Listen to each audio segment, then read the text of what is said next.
PGT is Back, ang pinakamalaking reality talent competition sa telebisyon na Pilipinas Got Talent magbabalik na.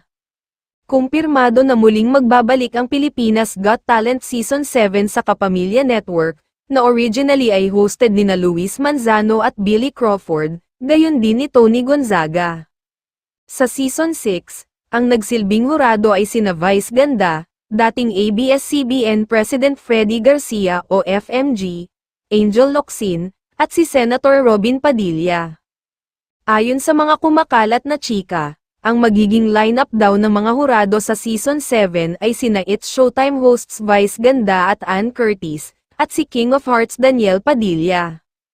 Ang nagbabalik kapamilya na si Maha Salvador ay maugong na makakasama rin sa lineup. Excited na ang kapamilya fans na muling mapanood ang PGT, at syempre, kakaiba rin ang pagsasama-sama ng bagong lineup ng hurado.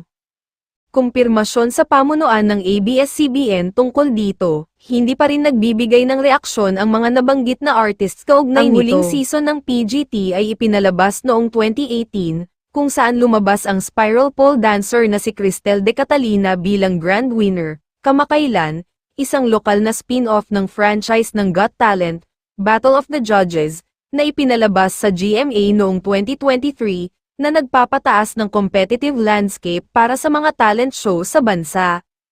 Habang naghahanda ang PGT para sa ikapitong season nito, marami ang sabik na makita kung anong bagong talento ang lalabas at kung sino ang gagabay at huhusga sa kanilang mga performance. Makakakita ba tayo ng mga fresh faces sa panel, o babalik muli ang mga dating stars?